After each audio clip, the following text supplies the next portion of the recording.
Welcome, Kelvin Dale here, revealing how the Irish had an impact on helping shape the United States. We go now to the remarkable story of a young Irish immigrant kid from the slums of New York who would become the most famous outlaw of the American frontier. Let's get into it.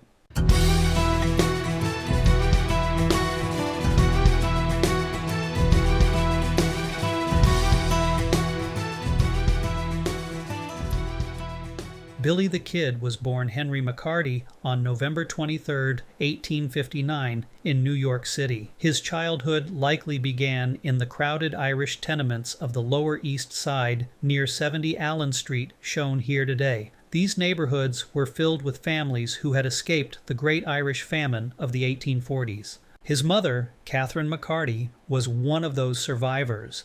She had come from Ireland seeking a better life in America. Her husband disappears from the historical record early.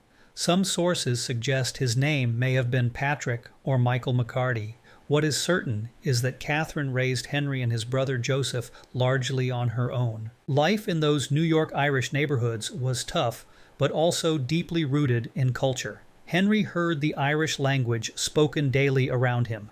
During his time in New Mexico, he even helped translate for Irish immigrants working on ranches. Like many immigrant families searching for opportunity, the McCartys moved west, first to Indianapolis, then Wichita, Kansas. In 1873, they arrived in Santa Fe, New Mexico, where Catherine married a man named William Antrim. The turning point in Henry's life came the next year. In 1874, his mother died of tuberculosis. He was only 14 years old. Suddenly, he was alone on the frontier with little support and few options. His first arrest came in 1875 in Silver City, New Mexico Territory.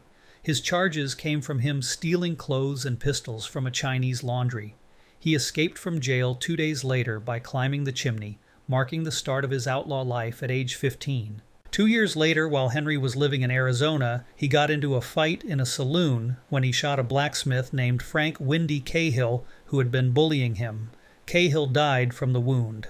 Henry fled back to New Mexico and began using the alias William H. Bonney. Not long after, he found work with an English rancher named John Tunstall. Tunstall became a mentor to the young drifter. When Tunstall was murdered in 1878 by a posse connected to rival businessmen, Henry joined a group called the Regulators to seek justice. This conflict became known as the Lincoln County War. During the fighting, the Regulators killed Sheriff William Brady. The violence reached its peak during the Battle of Lincoln, where Henry escaped from the burning McSween house while bullets filled the air. After the war, he survived through cattle rustling and life on the run. In 1880, Sheriff Pat Garrett, who was also of Irish descent, was appointed to capture him. Garrett finally cornered Billy's gang at Stinking Springs, New Mexico in December 1880. Billy was tried in Lincoln and sentenced to hang.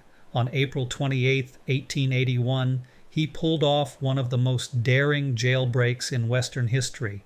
He killed 2 guards, James Bell and Bob Ollinger, and rode out of town singing as he escaped. But the legend would not last long. On July 14, 1881, Billy returned to Fort Sumner, New Mexico to see a girlfriend.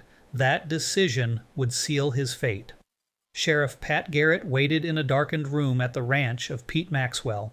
When Billy entered and asked in Spanish, "Who is it?" Garrett recognized his voice and fired 2 shots. One struck Billy in the heart. He was 21 years old. Where did this trail of discovery take us? Billy the Kid was said to have killed 21 men, 1 for each year of his life. Yet historians today agree the confirmed number is likely between 4 and 9. The myth grew far larger than the man. A young second-generation Irish immigrant who started with absolutely nothing to become a figure of the American West. Thanks so much for watching. If you are Irish, your roots are from Ireland, or would like to be among the honorary Irish, you're at the right place. Please take a moment to like, subscribe, click on the notification bell, or even leave me a comment. Until next time, keep that Irish twinkle in your eye.